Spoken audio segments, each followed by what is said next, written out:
The morning sun bathed the town of Vaishali in golden light. A young merchant named Arjun approached the Buddha. He carried an air of wealth and sophistication but seemed burdened by an invisible weight. Arjun bowed deeply before the Buddha, his eyes reflecting confusion and longing. "Blessed One, my possessions are vast, yet peace eludes me. I seek guidance to find happiness." The Buddha smiled warmly, his presence radiating calm that seemed to still the air. "Arjun, tell me, does a man become happy by acquiring what he desires?" Arjun hesitated, his thoughts swirling with doubt and uncertainty. "I believed wealth would bring joy." "Blessed One," Arjun replied, his voice tinged with regret, "yet, I feel restless and empty." The Buddha gestured for Arjun to sit on the grass beside him. Beneath the shade of a towering Bodhi tree, "Arjun, imagine a traveler crossing a vast desert," the Buddha began, his voice serene and steady. "He carries gold in his sack, but lacks water." Arjun listened intently, his mind grasping the metaphor with curiosity. Would the gold ease his thirst or bring him comfort? The Buddha asked gently. "No. Blessed One," Arjun replied, his voice soft but resolute. "Gold cannot quench thirst, nor can it comfort a parched soul." The Buddha nodded, his eyes shimmering with wisdom as they met Arjun's troubled gaze. "Possessions are like that gold, Arjun," the Buddha continued, his words like flowing water soothing a dry land. "They provide fleeting moments of satisfaction, but not lasting joy." The young merchant's brow furrowed, his thoughts reflecting the struggle to accept these truths. "But surely possessions have value." "Blessed One?" Arjun asked, his tone laced with both curiosity and resistance. The Buddha's smile deepened, a reflection of patience and compassion that never wavered. "Value is not found in possession, but in freedom from it," the Buddha replied, his voice a harmonious melody of truth. "Attachment binds the soul like chains," the Buddha explained, his hands illustrating the metaphor by opening and closing. "To seek happiness in possessions is to chase a shadow." Arjun looked toward the horizon, where the sun cast its light upon the earth, contemplating the Buddha's words. "Then how does one find happiness?" "Blessed One?" Arjun asked, his tone imbued with desperation and longing for understanding. The Buddha's gaze softened further, like a parent teaching their child the wisdom of the world. "Happiness is not found in holding but in letting go," the Buddha said, his voice reverberating like a serene echo in nature. "When you release the desire for more, you open the door to peace within yourself." Arjun's shoulders drooped, as if the weight of his possessions had already begun to dissolve. His heart sought clarity and light. "How does one begin this journey, Blessed One?" he asked, his voice trembling with anticipation. "Begin by observing," the Buddha instructed, his tone laced with gentle authority. "Watch your mind and understand the root of your desires." Arjun leaned closer, his curiosity ignited like a flame reaching toward the sky. "Desire arises from craving and fear," the Buddha explained, his voice calm yet powerful. "Craving what you do not have, fearing the loss of what you hold." The merchant nodded, each word resonating within the depths of his mind like waves shaping the shoreline. "Desires are like fleeting clouds in the sky," the Buddha continued, his hand gesturing toward the heavens. "They pass and dissolve." Arjun looked up, the clouds drifting lazily across the blue expanse, reflecting the impermanence of all things. "Letting go requires mindfulness, Arjun," the Buddha advised, his voice soothing yet firm, like a steady hand guiding a lost traveler. "Observe your desires without clinging or resisting them." Arjun's gaze returned to the Buddha's, seeking validation and reassurance. "And if desires persist, Blessed One?" Arjun asked, his voice uncertain yet hopeful for guidance. The Buddha's eyes held a gentle glow, like stars illuminating a night sky. "They will persist, as waves do upon the ocean," the Buddha answered, but over time, mindfulness will calm the storm. Arjun felt the tight grasp of anxiety loosening within his chest, a lightness filling the space where tension had once dwelled. Blessed One, your words illuminate my path. Yet doubt lingers. What if I fail to let go? The Buddha's expression remained tranquil, unaffected by the weight of the question. Failure is a step on the path, not a destination, the Buddha said, his voice imbued with unwavering wisdom. Every effort to let go is a step toward freedom. Arjun's eyes shimmered with gratitude, his resistance crumbling like sand beneath a flowing stream. Remember, Arjun, the Buddha concluded, his voice soothing yet filled with quiet determination. Happiness is not found in clinging but in release. Arjun sat in silence, the Buddha's words planting seeds of wisdom within his restless mind. As the sun sank below the horizon, casting warm hues across the earth, Arjun rose to depart. He bowed deeply before the Buddha, his heart lighter, his soul more peaceful. Blessed One, your teachings illuminate the darkness within me. I thank you for showing me the way. The Buddha watched Arjun walk away, his gaze filled with compassion and tranquility. The merchant's journey toward true happiness had begun. Another day, the serene gardens of Jetavana glowed under the warmth of the afternoon sun. Devapa, a local farmer, approached. He carried an air of frustration, his furrowed brow revealing a deep inner turmoil. Bowing before the Buddha, he spoke, Blessed One, my neighbor has wronged me repeatedly, and I cannot forgive him, Devapa said, his voice quivering with rage. The Buddha observed Devapa silently, his tranquil presence easing the tension in the farmer's heart. Why do you hold this anger, Devapa? The Buddha asked gently, his words laden with compassion. Devapa clenched his fists, his thoughts clouded by resentment and pain. He insulted me. He mocked my work, Devapa replied. I cannot forgive him for what he has done. The Buddha gestured for Devapa to sit beside him, beneath a blooming tree, its blossoms swaying in the breeze. Devapa, let me share a story, the Buddha began, his voice calm yet resonant, carrying wisdom beyond the farmer's understanding. There was once a man who carried a small pebble in his palm for days. Devapa's curiosity piqued, his anger momentarily subsiding as he listened. The pebble was light, but its constant presence grew heavier with each passing day, the Buddha continued. The man became weary. Devapa nodded slowly, the metaphor touching a hidden chord in his soul. Anger is like that pebble, the Buddha explained. You carry it, and over time, it weighs upon your heart. Devapa's shoulders slumped, his energy depleted by the weight of resentment he held for so long. But he deserves my anger. Blessed One, Devapa said, his voice wavering with doubt and despair.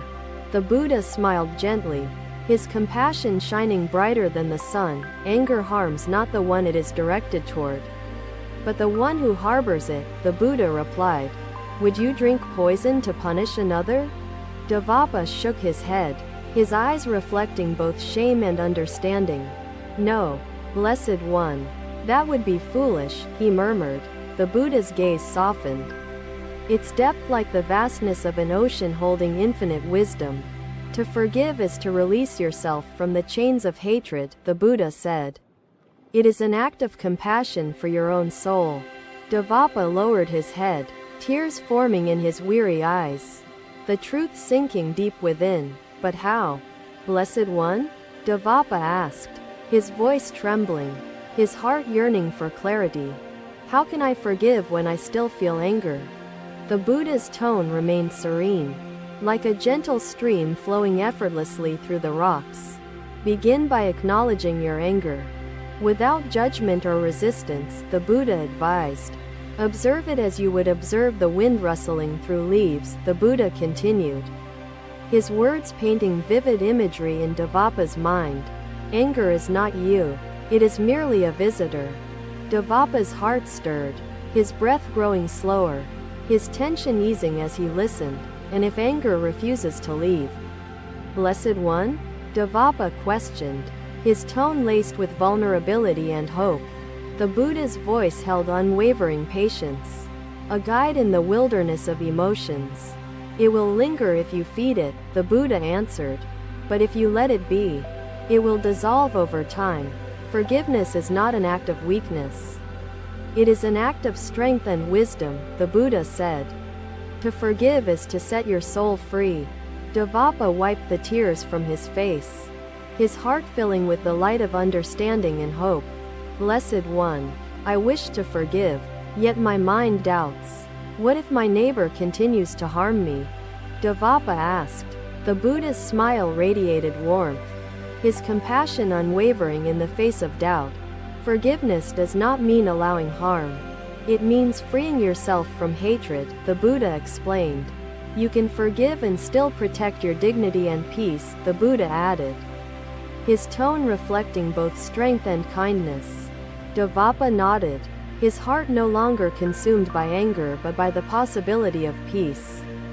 Forgiveness is a journey, Devapa, the Buddha continued, his words a steady rhythm of encouragement. Every step you take toward forgiveness brings you closer to inner liberation, the Buddha said, his gaze filled with quiet determination. You are not forgiving for their sake. You are forgiving for your own peace. Devapa's eyes shone with gratitude, his heart filled with the promise of healing. As the golden hues of dusk painted the sky, Devapa rose to depart. He bowed deeply before the Buddha, his soul lighter, his path clearer. Blessed One, your wisdom has shown me the way to peace, Devapa said, his voice filled with sincerity and hope. The Buddha watched Devapa walk away, his gaze brimming with compassion and serenity. The farmer's journey toward forgiveness had begun. One step closer to liberation. Another day. The verdant gardens of Jetavana swayed gently under a soft breeze. Amala, a grieving mother, approached the Buddha. She held her son's toy close, her trembling hands revealing the depth of her sorrow. Bowing before the Buddha, she spoke, Blessed One, my child has passed away, and my heart is torn apart, Amala said, her voice heavy with anguish. The Buddha gazed at her with deep compassion, his eyes radiating calm like the still waters of a serene lake. Amala, your pain is as vast as the ocean, the Buddha began, his voice soothing yet profound. I see it clearly. Amala's tears continued to flow, each drop carrying the weight of her suffering and despair. Blessed One, how can I live without my child? She asked, her voice trembling. The Buddha gestured for her to sit beside him under a blossoming tree, its petals falling like gentle rain. Amala, let me share a truth, the Buddha said, his tone both gentle and unwavering. All things in this world are impermanent. Amala looked up, her eyes filled with confusion and longing. Impermanent? Blessed One? What does this mean for my sorrow? She asked, her voice fragile yet seeking understanding. The Buddha's gaze softened further, his compassion like a warm embrace. Impermanence means that all things arise and pass away, like clouds drifting through the sky, the Buddha explained. Nothing remains forever. Amala's brow furrowed, her mind grappling with the weight of this profound truth. But does this mean my love for my child is also impermanent? She asked. Love is eternal in its essence, but its form may change, the Buddha replied, his voice steady as a flowing river. Your love remains. Even as life transforms, Amala's tears continued to fall, but her heart began to open to the possibility of healing. Blessed One, my sorrow feels like an endless storm, she said, her voice quivering. How can I find peace within this pain? The Buddha's eyes glimmered with compassion, his presence a beacon of light in her darkest hour. Amala, embrace your sorrow, as one embraces the rain that nourishes the earth, he said. To resist sorrow is to resist the natural flow of life, the Buddha added, his words sinking deep into her weary heart. By accepting it, you allow healing to begin. Amala's breath grew steadier, her body softening as she absorbed his wisdom. Blessed One, I fear that if I let go of sorrow, I will also let go of my child's memory, she said. The Buddha smiled gently, his expression filled with infinite understanding. Letting go of sorrow does not mean forgetting, he replied. It means honoring their memory with a peaceful heart. Amala's eyes widened, her heart touched by the profound clarity of the Buddha's words. But how can I begin? Blessed One? She asked, her voice tinged with both hope and uncertainty. The Buddha gestured toward a nearby flower swaying gently in the breeze. Observe this flower. Amala, the Buddha said. It blooms today, bringing beauty to the world. But it will wither tomorrow. Amala's gaze fixed upon the flower, her mind drawn into the simplicity and truth of its existence. Does the flower's impermanence diminish its beauty or purpose? The Buddha asked softly. No. Blessed One, Amala replied, her voice growing steadier. Its fleeting nature makes it all the more precious.